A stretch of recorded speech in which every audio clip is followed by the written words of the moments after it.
అధ్యాయం అది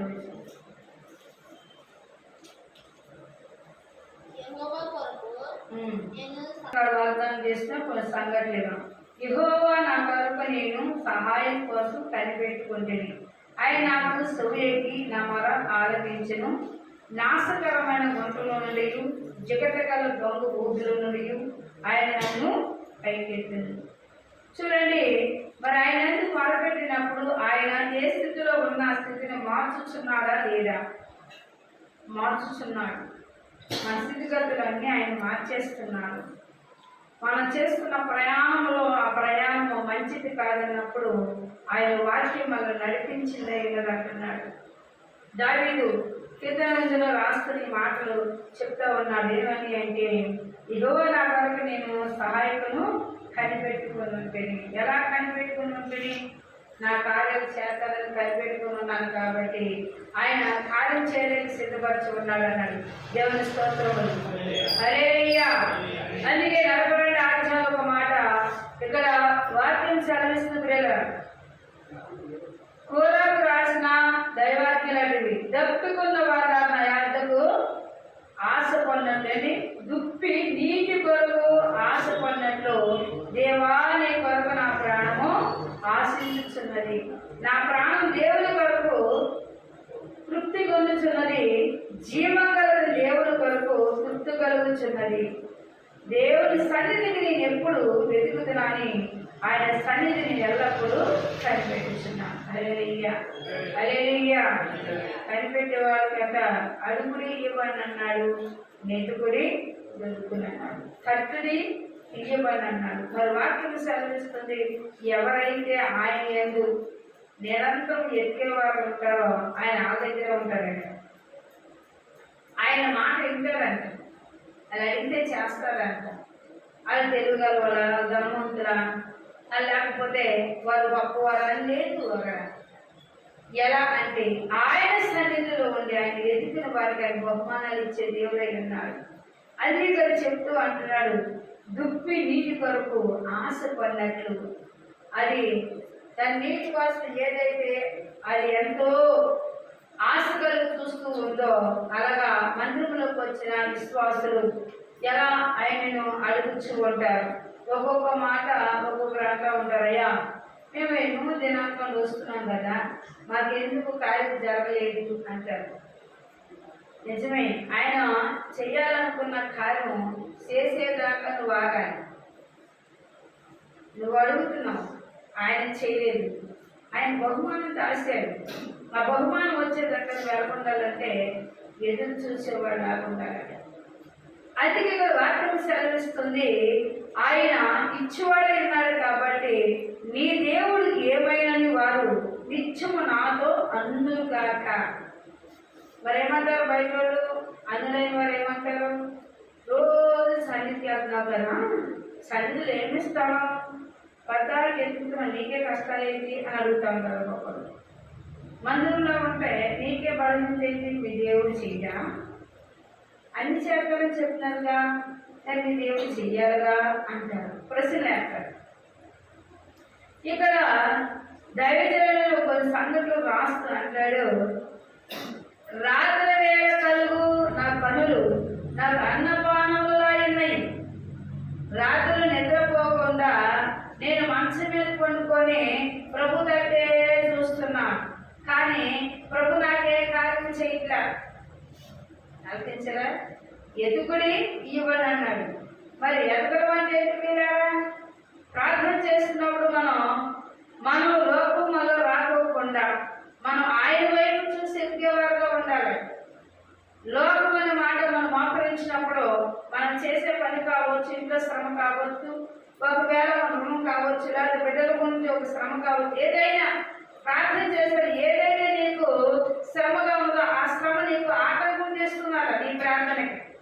నీ తలంపుకు వచ్చి నేనేం చేస్తున్నా ప్రార్థన చేయలేదు. అది రాత్రి పగలు నా కన్నీరు నాకు అన్నపానమయ్యను. జనసమూహంతో పండుగ చేసిన సమూహంతో నేను వెళ్ళిన సంగతి సంతోషము కలిగి స్తోత్రములు చెల్లించను. హల్లెలూయా, హల్లెలూయా. మరి ఇక్కడ వాక్యం సెలవిస్తుంది సంతోషపడేవారు ఎవరు అంటే వెతికేవారు. ఆయన యందు ఆనందపడేవారు ఎవరు అంటే ఆయన వాక్యానికి లోబడేవారు. అందుకే కదా వాళ్ళు చెప్తున్నారు కదా, కొనుక్కున్నప్పుడు ఒకసారి దేవుడు తలంపులే వస్తూ ఉంటారు ఒక్కొక్కరికి. ఆ తలంపుల్లోనే ఉంటారు, రేపంతా నిద్ర ఉండదు. ఆ తలంపులో ఉన్నప్పుడు ప్రభు ఏం చేస్తున్నారో నాకేం అర్థం కావట్లేదు. ఆయన ఏం చెప్పొచ్చిందో తెలియదు. ఆయన చేయాలనుకున్నది ముందు ఎదురు పెడతాడు. నేనేం చేయబోతున్నాను అనే మాట ఆయన తీసుకొచ్చి ఎదురు పెడతాడు. కానీ అర్థం కాక పిల్లరా, రేత్రంతా నేను కలవరపడుతున్నాను, రేత్రంతా నిద్ర లేదు, కానీ నాకు మాత్రం ఏమీ తెలియదు, భయమేస్తుంది. దేవుడు ఉగ్రుడు కాదు, పిల్లలు అంతకంటే బలు కోరేవాడు కాదు. ఆయన ఏమంటున్నాడు అంటే ఆయన ఎందు ఎవరైతే సంతోషంగా ఉండాలనుకుంటున్నారో వారు ఏం చేయాలట? వెతకాలి. అందుకే ఇక్కడ వెతుకువాడు అన్నమాట మనం చూస్తే, రేతులే పగలు కన్నీరు నాకు అన్నపానములైనవి.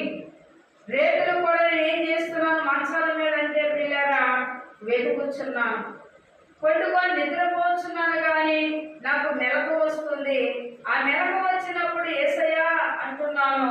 యేసయ్యే తలెంపులు నా హృదయంలో పెనుగులాడుచున్నాయి. హల్లెలూయా, హల్లెలూయా. పిల్లరా వాక్యం సెలవిస్తుంది. మరొకసారి జ్ఞాపకం చేయండి. 55 అదే వచ్చినేమో.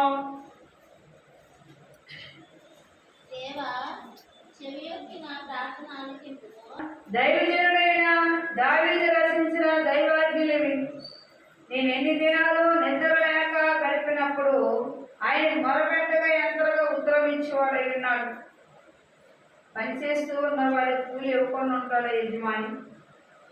పనిచేస్తే నెలంతా కష్టపడాక, అయ్యా మరి నేను నాకు కావాల్సిన ధనం కావాలి కాబట్టి అడిగినప్పుడు నేనేమనంటారా? యజమాని ఆ మాట అంటారా? అదేంటయ్యా కష్టపడ్డా కాబట్టి ఇచ్చేస్తాను, కాసేపు బాగు, లేదా 2 నిమిషాలు బాగు, లేదా వెంటనే తెచ్చి ఇచ్చేస్తాను. అది ఇక్కడ నువ్వు మాట్లాడుతూ ఉంటా ఏం చేయాలట? ఆలోచన చేయడట. అందుకే దావీదు, దేవా చెవులెత్తి నా ప్రార్థన ఆలకించమో, నా విన్నపములు విముక్తుడు వై వినము, నా మనం ఆలకించి నాకు ఉత్తరమేమో. శత్రు శబ్దాన్ని బట్టి దుష్ట బలత్కరములు బట్టి నేను చింతాకారినై విశ్రాంతి లేక మూలుగుచున్నాను.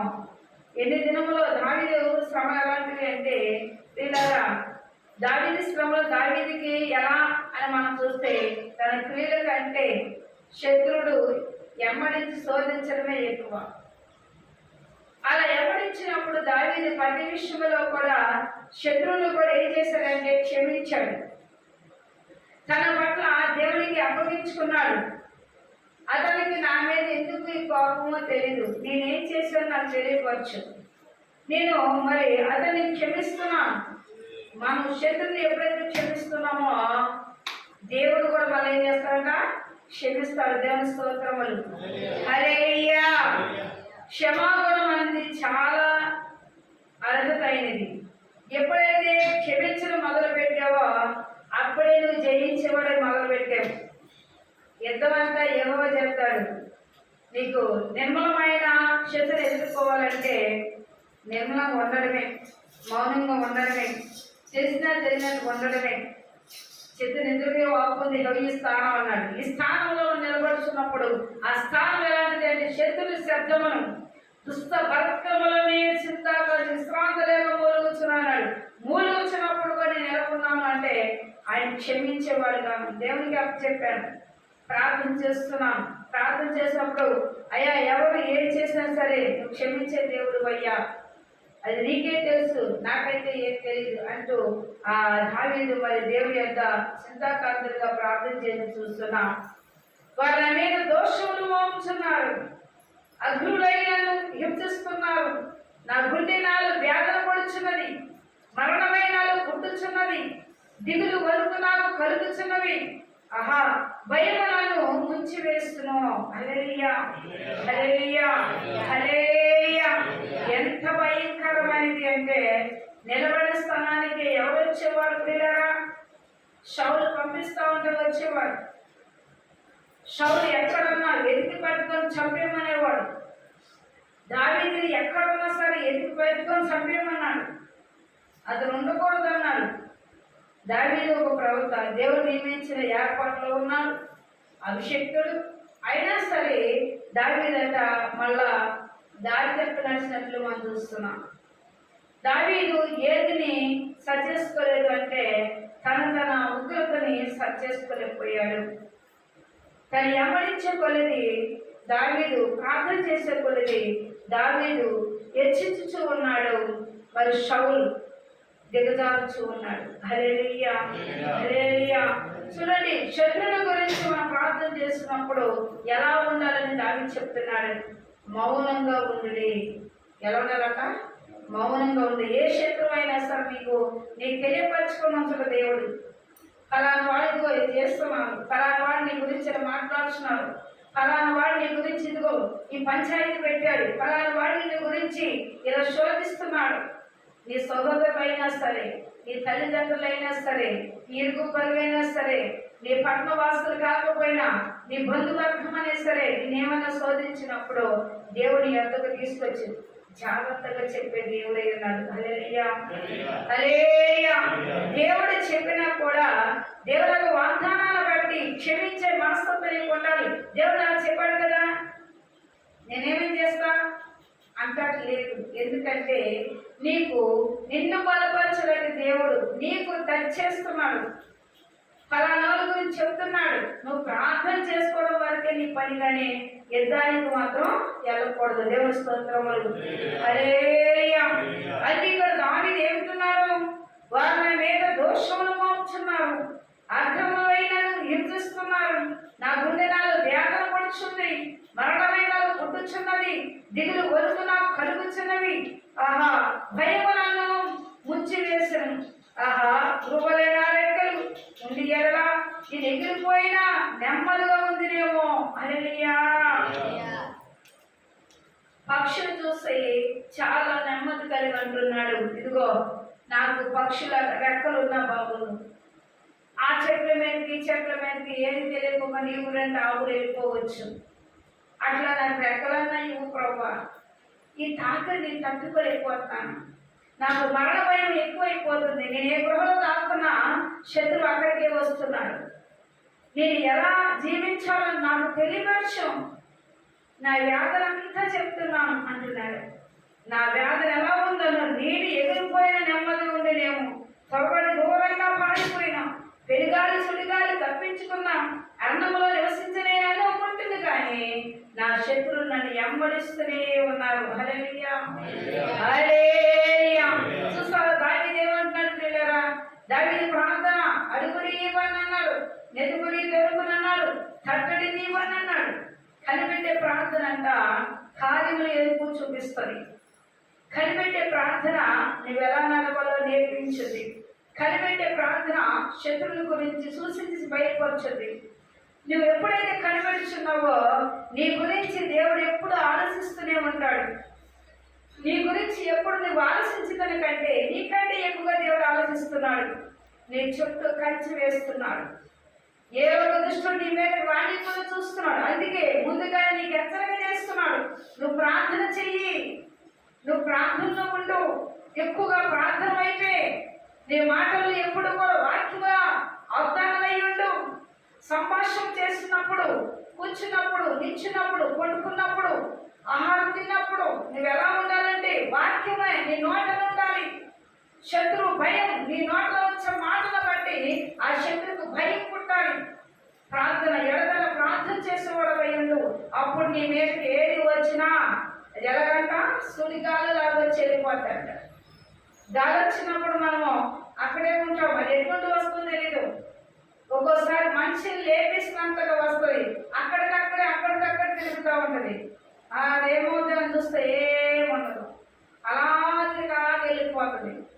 నీకు వచ్చిన శ్రమ కూడా ఆ సుడిగాలు లాంటిదే. నీకు వచ్చిన సూచన అయితే ఉంది, కానీ నీ ఏమీ టచ్ చేయలేకపోతే హౌదీ స్థానం అన్నాడు. అంటే నేను ఏది టచ్ చేయలేదు అన్నాడు.